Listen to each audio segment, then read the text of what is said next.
Podcast VMS. O podcast do VMS Advogados, com atualizações jurídicas, comentado pelo nosso time de especialistas. Olá, sejam bem-vindos a mais um episódio do podcast VMS. Eu sou Stephanie Aurélio, jornalista e coordenadora do marketing do escritório Veríssimo Moreira e Simas Advogados. Hoje, nosso bate-papo é sobre o programa de compliance nas relações trabalhistas. E para falar sobre esse tema, eu trouxe a coordenadora de ESG, Governança e Compliance do escritório, doutora Camila Andrade, e a veterana desse podcast, coordenadora da equipe de consultoria trabalhista, doutora Patrícia Musi. Sejam bem-vindas. Obrigada, bom dia. Bom dia, Stephanie. Obrigada mais uma vez pelo convite de estarmos aqui hoje. Veterana. Veterana. Veteranas agora, né? Camila já esteve aqui outra oportunidade em que nós falamos sobre o programa de compliance também, não foi, doutora Camila? E naquela oportunidade nós falamos sobre as vantagens competitivas de ter um programa efetivo de compliance nas empresas. Inclusive, hoje nosso tema, a gente vai falar sobre isso novamente, mas trazendo sobre a ótica trabalhista, né? Os programas de compliance hoje, eles são muito importantes, as empresas estão atentas a isso, e tem se tornado, inclusive, uma das vantagens, né, além da competitividade, para contratações das organizações. Para a gente poder iniciar esse bate-papo e colocar todo mundo assim na mesma página, né, a gente fazer uma conceituação do tema. O que é esse programa de compliance? Stephanie, programa de compliance nada mais é do que uma estrutura implementada pela organização que possui mecanismos e processos com o objetivo de prevenir, detectar e sanar possíveis desvios de condutas, tá? O programa de compliance, quando uma organização ela implementa um programa de compliance, ela diz para aqueles colaboradores e para os terceiros quais são as condutas por elas aceitáveis, que ela entende como condutas éticas, quais são os procedimentos que irão permear o processo de tomada de decisões, garantindo a ética nessas relações. E, por outro lado, ela garante formas de detectar, prevenir e sanar aqueles desvios de conduta que ela considera inaceitáveis dentro de uma organização. Está relacionada tanto ao cumprimento de legislação, olhar externo para o cumprimento das legislações externas, mas também tem um olhar para o cumprimento dos processos e procedimentos internos. Então, a gente está falando de mecanismos e processos. A gente está falando de implementação de políticas, implementação de um código de ética. Ao mesmo tempo, a gente está falando da implementação de processos para investigação corporativa, de um canal de denúncia, de uma matriz de riscos. Considerando sob a ótica trabalhista, quais são as vantagens, né, os pontos positivos, as reflexões positivas desse programa de compliance nas organizações, Patrícia? Bom, o compliance, eu entendo que ele é essencial, independentemente até do porte da empresa, porque, sob a ótica trabalhista, os reflexos positivos dele são incontestáveis, né? Assim, quando a gente, principalmente nós que atuamos muito na consultoria trabalhista, a gente consegue identificar muito claramente nas empresas que possuem, assim, políticas internas, que possuem códigos de ética e conduta bem estruturados, que possuem estruturas e exatamente esses pilares do compliance bem formalizados, os procedimentos assim bem descritos, internalizados, uma cultura organizacional ali já desenvolvida. A gente vê reflexos assim notórios na mitigação do passivo trabalhista, né? Então, assim, o compliance, ele vem ali de mãos dadas mesmo para a gente mitigar os riscos, as ações trabalhistas, trazer mais segurança para as empresas na hora de adotar qualquer política, qualquer medida, tomadas de decisão, né? Então, assim, como a Camila disse, a questão de detectar, prevenir e remediar, né? Que são as três questões principais no compliance, ele se aplica diretamente no direito trabalhista. Você identificar um passivo, identificar um ponto ali de risco e, a partir dessa identificação, tomar uma medida para prevenir, né, para que isso não volte a acontecer, ou para remediar, para que aquela conduta, aquela ação, aquele risco não volte a acontecer. Então, assim, na ótica da consultoria trabalhista, quando a gente está assessorando uma empresa, a gente utiliza desses mecanismos do compliance justamente para alcançar esse objetivo nosso, que é de mitigação de riscos, de diminuir o passivo trabalhista. Então, assim, sem dúvida nenhuma, o compliance ele é um aliado e eu particularmente considero assim indispensável quando a gente quer mesmo tomar decisões, tomar medidas para que sejam efetivas, né? Para que assim não sejam aquelas políticas, aqueles códigos assim de gaveta que a empresa só vai ter por ter para cumprir papel, não. Isso no final das contas não traz tanto efeito. A gente gosta, o importante é ter uma estruturação de políticas de compliance efetivas, né, que se amoldem àquela empresa, que se amolde o dia a dia, a operação, a cultura organizacional. Então, isso tudo é muito importante e traz efeito, assim, é notório, assim, o quanto que isso é positivo e quanto que isso diminui os riscos e reflete muito positivamente no passivo trabalhista. A gente vê em ações trabalhistas, porque é impressionante, né? Como que a consultoria ela está ali aliada no contencioso. Quando a gente atua nas ações trabalhistas, se a gente tem um preventivo, uma consultoria ali bem ativa e está acompanhando a empresa, a gente consegue ver de forma assim nítido como que reflete nas ações trabalhistas, como que elas diminuem, como que as condenações diminuem, né? Então, eu enxergo realmente o compliance como um aliado essencial nas relações trabalhistas, sem dúvida.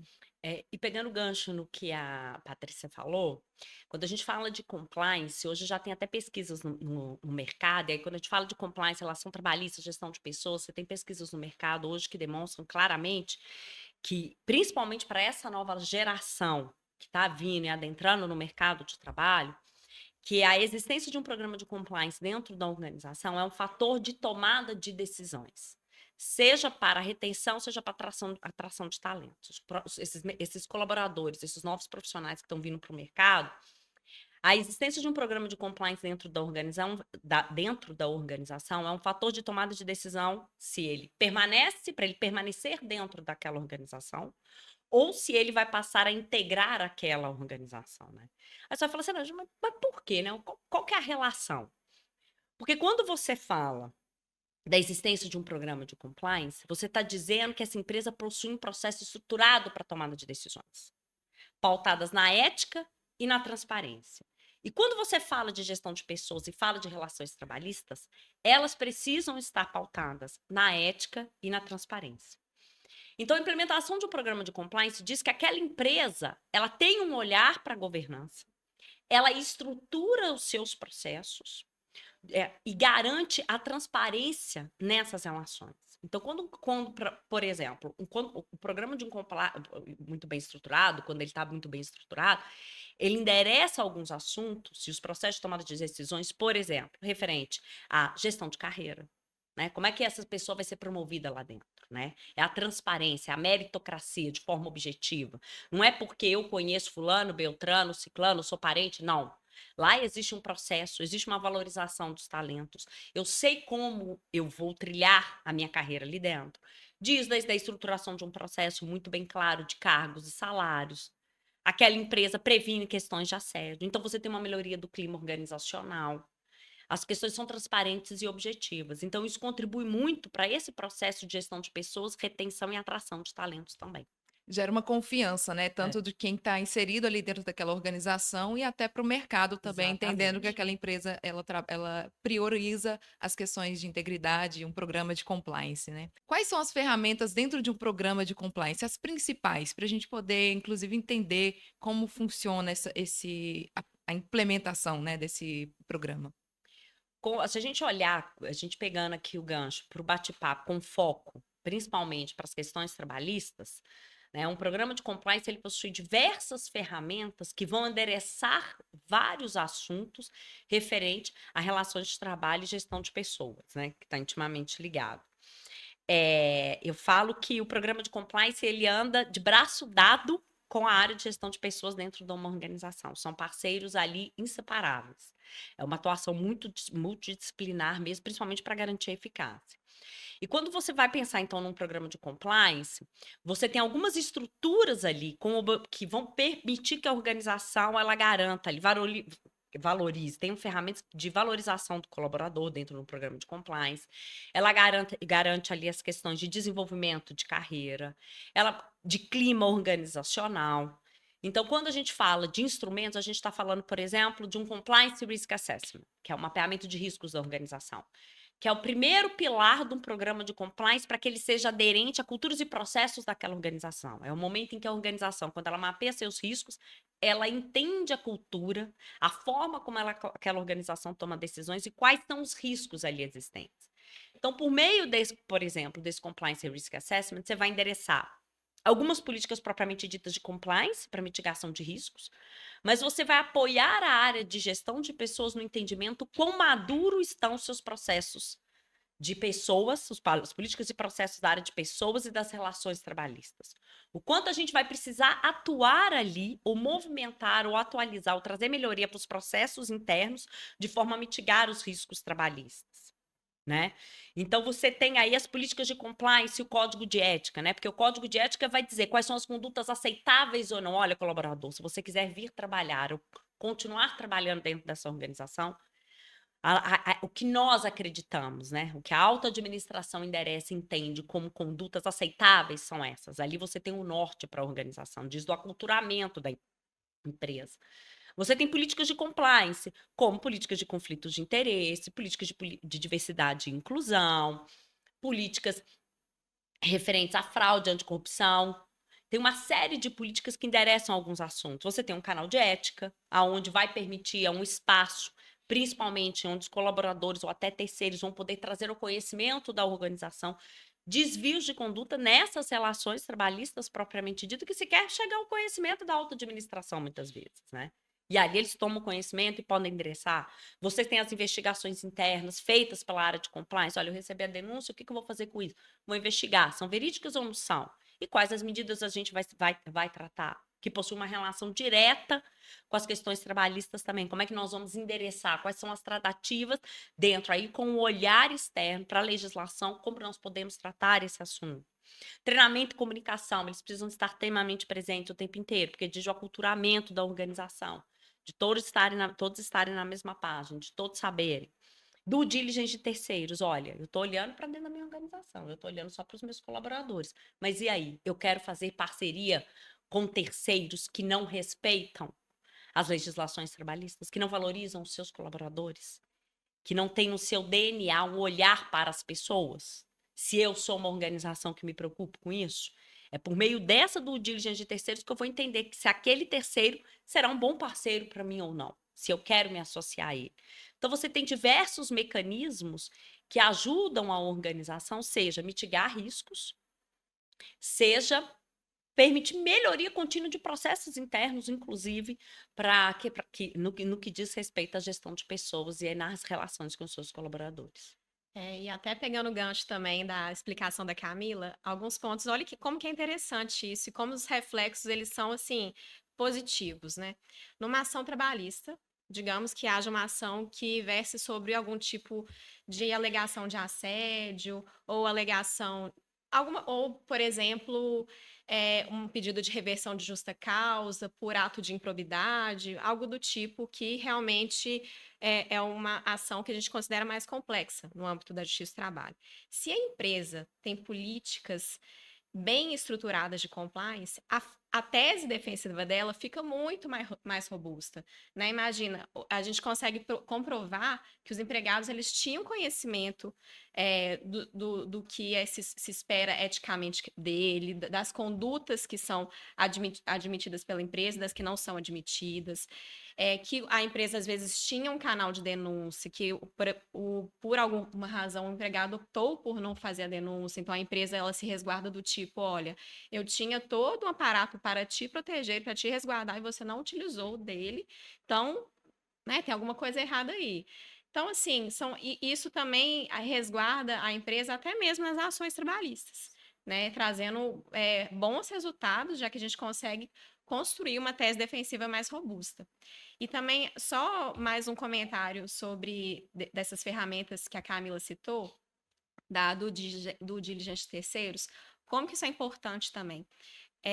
Os maiores passivos trabalhistas de muitas empresas vêm de terceirizadas, né? Porque a gente sabe que existe o Instituto da Responsabilidade Subsidiária, né, do tomador de serviços. Então, quando você contrata um prestador e ele não está aderente à sua cultura, ao seu código de conduta, tem práticas que não são íntegras de alguma maneira, que não respeitam a legislação trabalhista, você, né, a empresa contratante, a tomadora de serviço, pode responder por estes atos. E assim, sem contar o dano reputacional, né? A gente vê muitas vezes assim alguma notícia circulando na mídia, por exemplo, o vigia da empresa X maltratou um animal. A empresa X, né, que tem o dano reputacional, que está girando na mídia, que está sendo viralizada nas redes sociais. Nossa, como pode? O vigia maltratou um animal, um cãozinho que estava entrando na loja, algo do tipo. Então, como que isso é importante, né? Então, assim, os danos que uma empresa pode sofrer por não ter uma política de compliance bem estruturada e aderente à cultura organizacional, eles são até imensuráveis. E sobre a ótica trabalhista também, os reflexos são muito grandes. E, ao mesmo tempo que os reflexos são grandes pela não adesão de uma política de compliance, os reflexos positivos também são grandes, a partir do momento que a gente consegue construir uma tese defensiva boa, robusta, para provar que a empresa, do seu lado, fez tudo que ela podia fazer. Né? Então, eu acho isso muito importante para essa ótica que a gente está trazendo aqui hoje. E volta também na questão da comunicação, né? Porque, como você abordou sobre políticas de gaveta, né? A política de gaveta não vai ter esse efeito. Agora, a política de integridade, que está intrínseca na organização, que a comunicação é efetiva, todo mundo na organização sabe do que se trata. Então, ali você consegue ter um programa efetivo. E aí, de fato, você consegue essas vantagens que vocês trouxeram aqui para gente. Exatamente. O desenvolvimento da política interna, ele certamente é um pilar da política do programa de compliance, né? Então, quais são os temas que podem e devem ser abordados no regimento interno? Então, sobre a ótica trabalhista, as políticas internas, os regimentos internos são instrumentos que a gente utiliza, assim, muito para trazer uma segurança para a empresa, né? Porque eu vejo, assim, os nossos clientes, muitas vezes eles estão perdidos, assim, nossa, Patrícia, eu queria que os meus empregados tivessem um benefício tal, eu queria, até que dia que o meu empregado pode apresentar o atestado médico? Porque são questões que não estão na lei, né? Não há uma previsão na CLT, o empregado tem que apresentar o atestado médico em 48 horas. Ou a cada ato de, não sei, a cada falta vai apresentar uma advertência, ou então vai ser uma suspensão. Enfim, são várias questões do dia a dia que não estão expressamente legalizados, né? Não estão na letra da lei, mas que às vezes a empresa pode inserir numa política interna, num regimento interno, para trazer uma segurança e para trazer conhecimento para todos os seus empregados, de quais são as regras que ela deseja que os empregados devam seguir. Porque essa parte, assim, de impor regras, ela está dentro do poder do empregador. Ele pode estabelecer regras, obviamente que dentro do bom senso, né? Mas, então, os regulamentos internos, eles vêm, assim, para trazer essa segurança e para que tanto a empresa consiga listar o que ela espera, quais são as regras que ela espera dos seus empregados, que os seus empregados cumpram, quanto os empregados entendam, né, como que eles devem agir. Aí, sobre esse aspecto, alguns temas que eu vou trazer, assim, só para pontuar, para ilustrar como que é importante. As políticas internas a gente tem utilizado muito para, por exemplo, o uso de WhatsApp. O que acontece? O WhatsApp, a gente sabe que é uma ferramenta do dia a dia, todo mundo usa, né, é inegável, e acabou sendo inserido também no âmbito do trabalho, né? Então, a gente tem, às vezes, grupo de trabalho do WhatsApp, e aí para trocar mensagens sobre o dia a dia do trabalho, e tem grupos até de amigos do trabalho, que você troca ideias, assim, que são até fora do âmbito do trabalho. Só que nesses dois tipos de grupo, a gente tem riscos trabalhistas, quais sejam. No grupo que a gente fala sobre o trabalho, às vezes tem gente mandando mensagem lá fora do horário de trabalho, domingo. Aí, para chegar uma ação trabalhista, falando assim: olha só, eu trabalhava sábado, trabalhava domingo, fora do horário, quero hora extra, quero hora de prontidão, hora de sobreaviso, enfim, riscos inúmeros.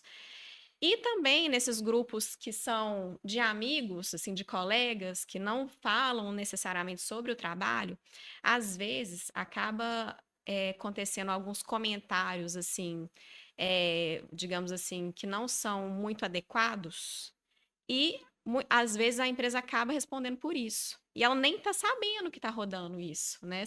São mensagens ali trocadas entre os seus empregados que a empresa nem toma conhecimento. Então, a partir do momento que ela estabelece um conjunto de regras sobre como utilizar o WhatsApp, por exemplo, ela já se resguarda da forma assim: olha, se alguém utilizou de forma inadequada, eu já posso punir e, né, isso já fica claro que a empresa não está aderindo àquele tipo de conduta.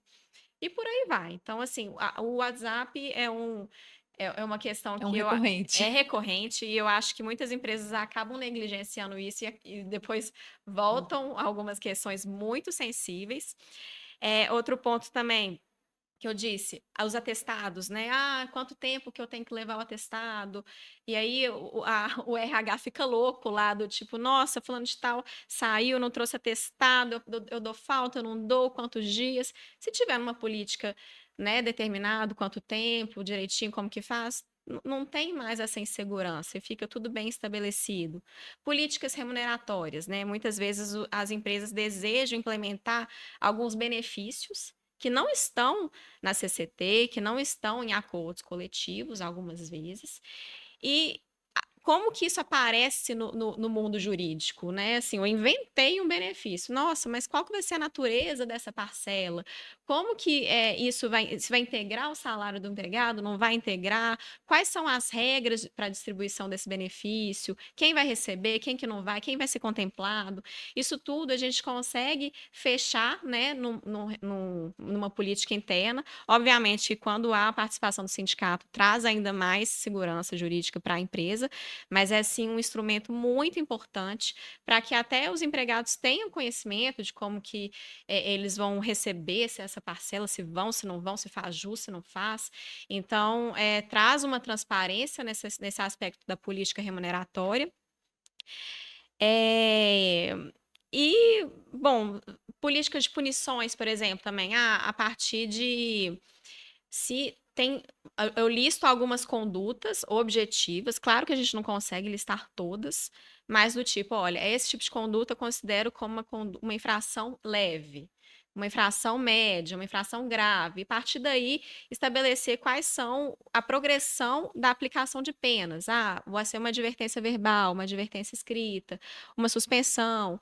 Então, até ajuda os gestores, né, os supervisores, quem está em cargo assim de gestão, a aplicar punições, porque às vezes acontece de um gestor nem passa pano, não está nem aí, e deixa as coisas acontecerem, o que é muito negativo. E também do outro seu carrasco, né? Qualquer coisa que acontece já dá suspensão e tal, e aí fica aquela coisa meio perdida, o empregado não sabe muito bem o que ele deve fazer, o que não deve, e fica aquela sensação de injustiça, digamos assim. Então, quando você tem isso pré-estabelecido, traz uma segurança, né, para todas as partes. Então, enfim, são inúmeros exemplos que a gente pode listar aqui, mas para vocês verem como que isso é relevante, né? E como que isso traz essa noção e esse sentimento de uma empresa bem estabelecida, com as regras que devem ser seguidas, que os empregados ficam mais tranquilos, ficam com aquela sensação de que têm o conhecimento, sabem o que esperar, sabem como agir, e assim, com certeza, assim, o dia a dia fica muito mais tranquilo e os riscos são mitigados, assim, de forma muito nítida. Enquanto a regra do jogo é clara, né? É. Aí aquela retomada que eu sempre faço, né? Que eu sempre falo. Governança diz de processos de tomada de decisão. Como aquela empresa se estrutura para tomada de decisão. E isso diz de processos formais. Ela precisa ter uma estruturação de processos. E o compliance diz do respeito processo de tomada de decisões pautados na ética e do respeito aos processos internos para a tomada de decisões. Então, a área de gestão de pessoas, mais do que nunca, quando a gente está falando de pessoas, ela precisa estar com seus processos muito bem estruturados, né?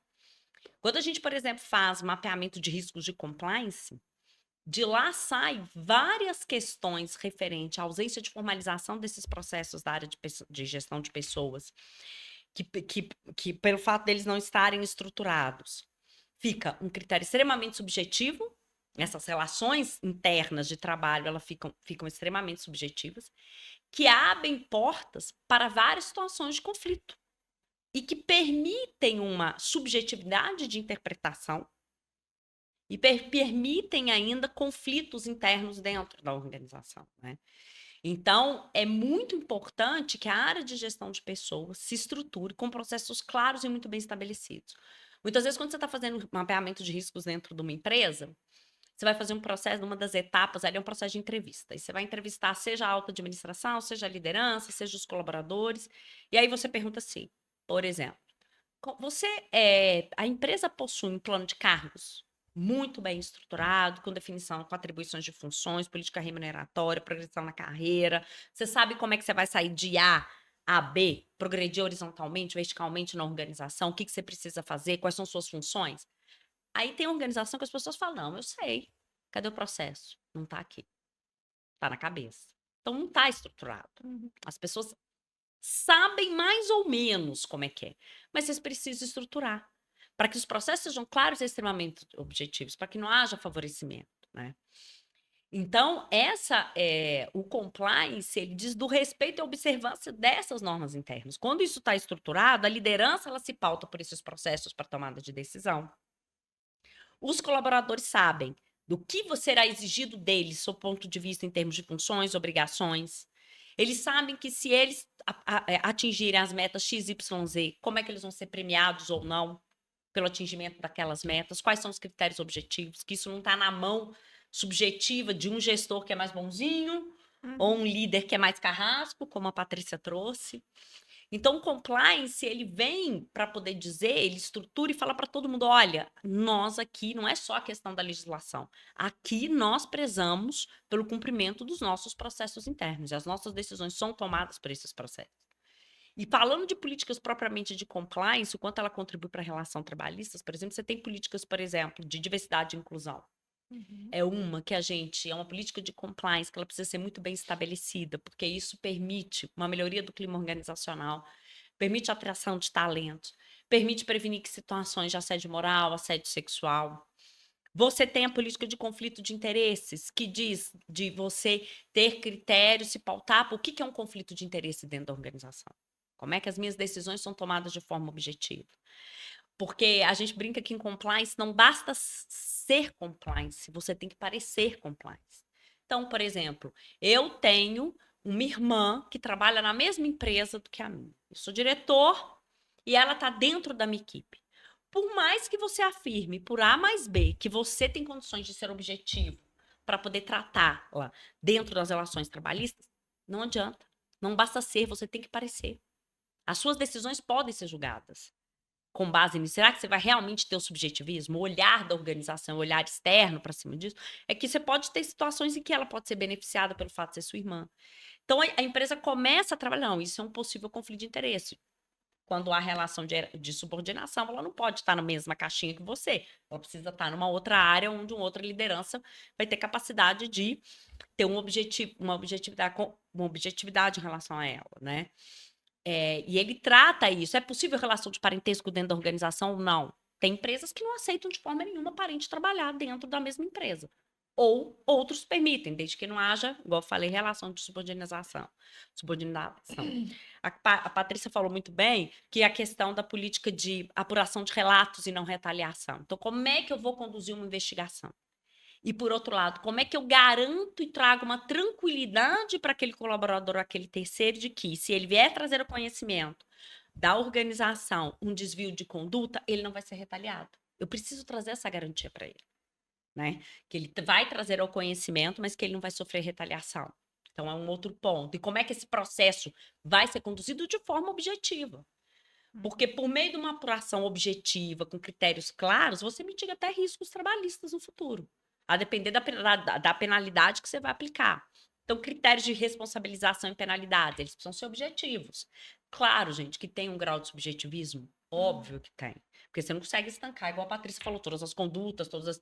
Mas ali você tem o guideline de como você vai conduzir aquilo, né? Quais são os critérios que você precisa colocar na mesa e colocar na balança para poder aplicar uma penalidade. Do diligente terceiro, novamente, traz à tona, que é a responsabilidade subsidiária aí que a gente muitas vezes tem no caso do tomador de serviço. Então, são várias políticas que a gente estrutura que contribuem para a melhoria, para resguardar os riscos trabalhistas e contribuir para a melhoria do clima organizacional. Aproveitando o ensejo, a Patrícia até trouxe aqui um dos exemplos sobre o canal de denúncia. Quais são as tratativas para ele ser efetivo dentro do programa de compliance? Olha, o canal de denúncia ela é uma ferramenta riquíssima, tá? Seja para o programa de compliance, principalmente para o programa de compliance, nem fala, ele é um dos pilares de efetividade. Sem ele não existe programa de compliance. Mas principalmente para apoiar a empresa a tratar algumas questões, principalmente trabalhistas, que muitas vezes a auto-administração e a própria área de gestão de pessoas sequer tem conhecimento. Então, o canal de denúncia, ele é um instrumento que permite, se ele for muito bem implementado, tiver a garantia do anonimato do denunciante, porque ele pode ou não querer se identificar. Mas a premissa, muitas vezes, é para evitar retaliação e tudo mais, é que seja anônimo, as denúncias sejam anônimas, né?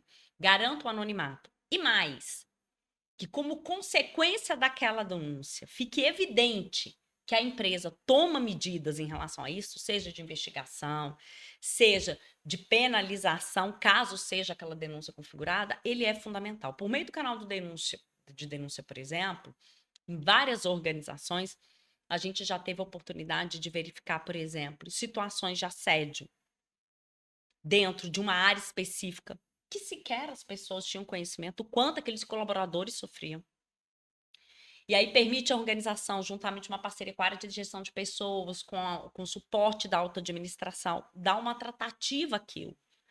Seja, não é o caso de desligar um gestor? Não é. Talvez não é, mas ele precisa de um coach, ele precisa de aprender a ser líder. Como é que ele vai liderar? Como é que a gente traz melhoria? Como é que a gente resguarda aqueles colaboradores? Um ato de fraude e corrupção dentro da organização. Um colaborador muitas vezes visualiza aquilo. Qual que é o canal? Ele traz ao conhecimento da auto-administração, né? Situações de conflito de interesse, olha,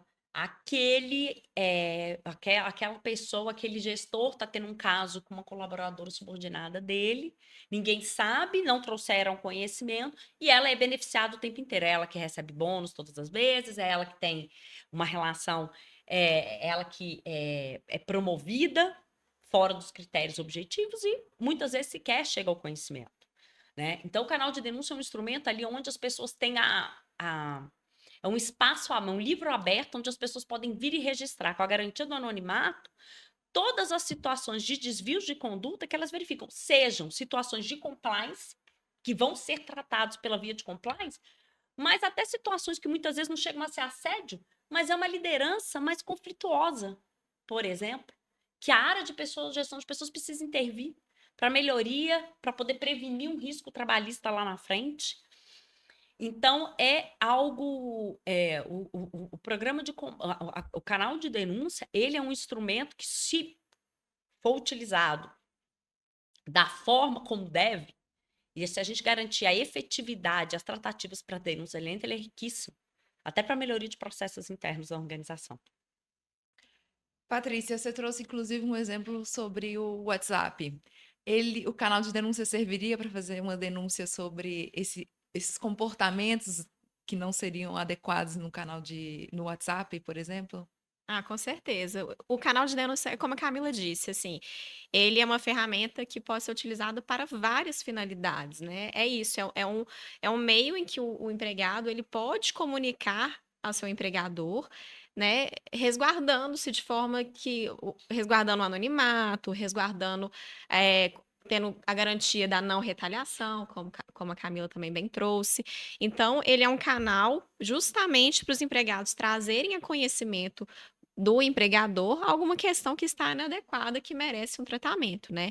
E eu acredito que realmente a questão do assédio é o ponto principal, eu acho, que vem sendo tratado nos canais de denúncia. Inclusive, a própria CIPA, né, que é a Comissão Interna de Prevenção de... Antigamente era a Comissão Interna de Prevenção de Acidentes, atualmente é a Comissão Interna de Prevenção de Acidentes e Assédio, ela tem atualmente essa atribuição, né? São as medidas preventivas contra os assédios, tanto moral quanto sexual. Então, atualmente, é inclusive uma obrigação das empresas a implementação de canais de denúncia.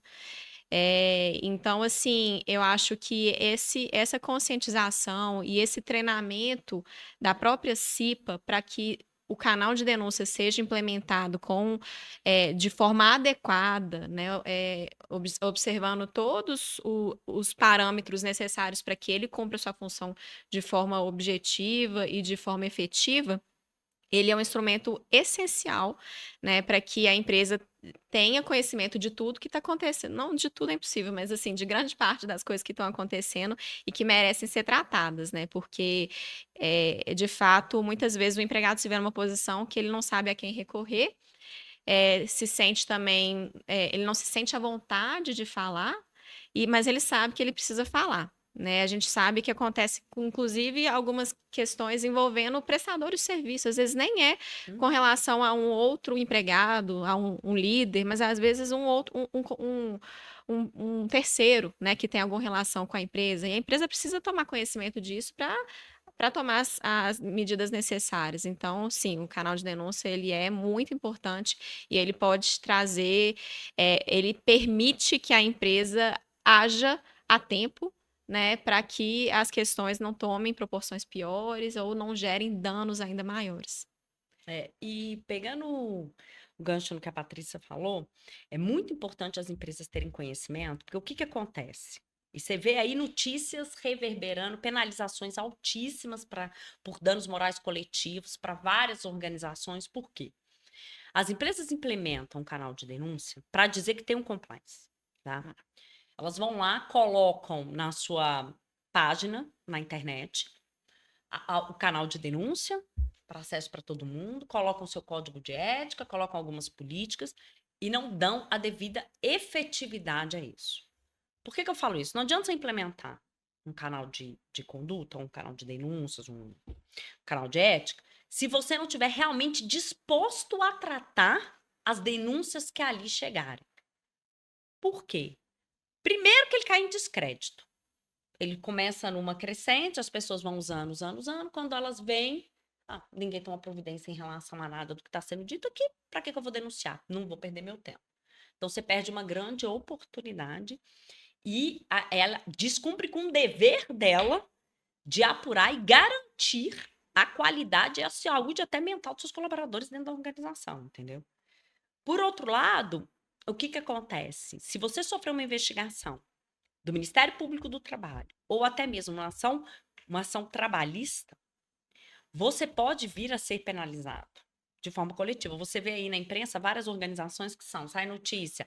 A empresa XPTO foi condenada a não sei quantos milhões de reais por danos morais coletivos, considerando que havia um assédio recorrente, assédio moral recorrente dentro da organização, que chegava ao conhecimento dela e ela não investigava, não tratava.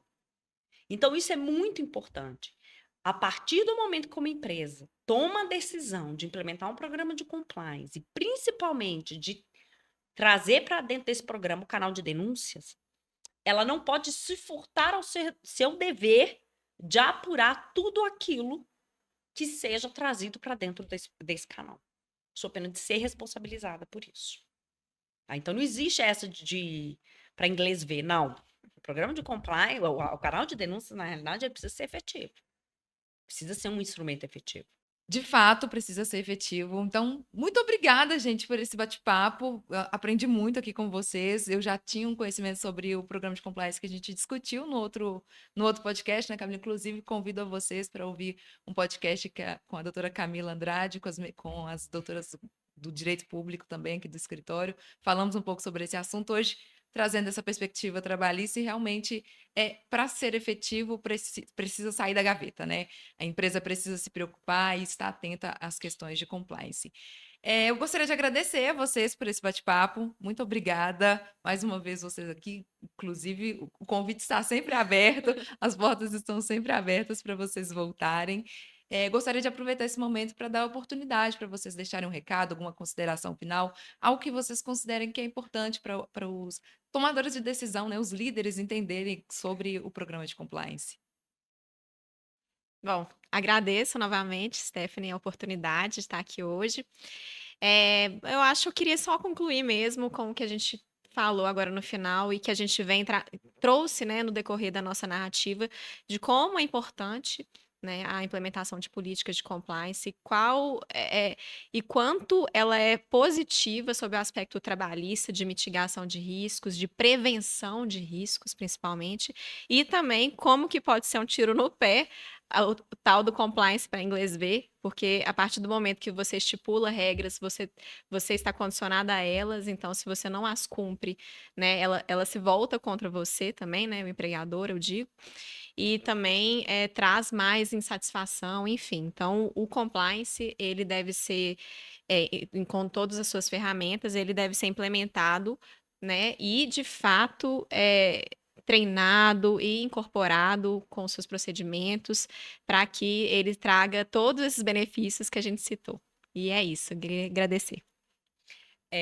Bom, o meu recado aqui eu gostaria de dizer trazer aqui que os programas de compliance, eles são personalizados, tá? Várias empresas temem o programa de compliance porque acreditam que, vou trazer burocracia para dentro da organização. Isso é para empresas listadas na bolsa. Não, isso é para grandes organizações. Não são. Os programas de compliance, eles são personalizados. Eles permeiam os processos da organização. Eles são implementados de acordo com as estruturas e portes dessas organizações, principalmente em relação ao mercado em que ele está inserido. Claro que o programa de compliance para uma organização de 1.000 colaboradores não é o mesmo programa de compliance para uma de 80. O programa de compliance para uma empresa que ela tem de consultoria não é o mesmo programa de compliance para uma empresa de infraestrutura, né? Que vai executar obras. São mercados diferentes, profissionais diferentes, né? Então, isso é muito importante. Eu acho que as pessoas precisam estar antenadas a isso. O programa de compliance, por ser um programa que permeia toda a organização, ele pode contribuir muito para vários processos, melhoria de vários processos dentro da organização, principalmente as relações de trabalho, melhoria de clima organizacional, a atração e retenção de talentos. Então, eu acho que mitigação de riscos trabalhistas, isso eu acho que é uma das grandes vantagens do programa de compliance. Então, o meu recado é que as organizações, o mercado hoje, já como eu disse até no outro podcast, já tem um olhar muito forte para isso. Eu acho que as organizações precisam cada vez mais se preocupar com isso. E a implementação de um programa de compliance diz muito do cuidado com os seus colaboradores. Eu acho que diz muito da organização. Então, esse é o meu recado. Eu acho que as empresas, aquelas que, repito isso incansavelmente, que não estão preocupadas com isso, precisam começar a dirigir seus esforços para a implementação de um programa de compliance, porque já estão atrasadas. Espero que vocês também tenham gostado desse bate-papo e aproveito para convidá-los para seguir nosso podcast em todas as redes. Nós estamos no Spotify, no YouTube, no site vmsadvogados.com.br. A gente fica por aqui. Qualquer dúvida sobre este e outros temas, pode entrar em contato com a nossa equipe que está apta para respondê-los. Até breve!